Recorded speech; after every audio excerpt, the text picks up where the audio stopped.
ఈరోజు ఓకే మదనపల్లి మున్సిపాలిటీలో పలు సమస్యల పైన రివ్యూ చేయడం జరిగింది. జరిగిన మార్చ్ విషయాలు కానీ, ఇంజనీరింగ్ సెక్షన్ కానీ, వర్క్స్ కానీ, అదే విధంగా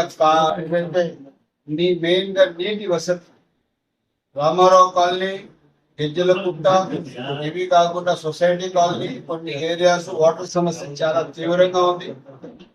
ఉన్న కాడికి తక్షణం వేరే కొత్త ఇవి ఎట్టి పరిస్థితుల్లో ఇవి స్ట్రీమ్ లైన్ చేస్తూ మనుషులకు సకాలంలో 3 రోజులకు నీళ్ళు ఇచ్చే బాధ్యత ప్రభుత్వంది. మాది బాలకులుగా మున్సిపల్ వ్యవస్థలో ఎవరైతే మా వార్డ్ లో ఉన్న నాయకులు ఉన్నారో వాళ్ళు ఖచ్చితంగా పర్సూ చేస్తారు.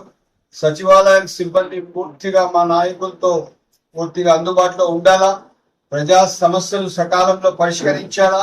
ఎట్టి పరిస్థితుల్లో కూడా మదనపల్లి జిల్లా హెడ్ క్వార్టర్స్ అయిన తర్వాత శానిటేషన్ కానీ, స్ట్రీట్ లైటింగ్ కానీ, వాటర్ సప్లై కానీ, ప్రజా అవసరాలు కానీ అన్ని అందుబాటులో ఉండేటట్టుగా పాలక ఎవరైతే అడ్మినిస్ట్రేషన్ ఆఫ్ ద మున్సిపాలిటీ చూసుకోవాలా. అందరు అధికారులకు సూచనలు ఇవ్వడం జరిగింది.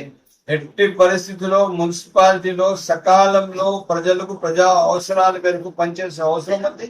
దానికి అనుగుణంగా మా నాయకులు ఎవరైతే ఉన్నారో వార్డ్ వైజ్ వాళ్ళు కూడా వాళ్ళకి అందుబాటులో ఉంటారు.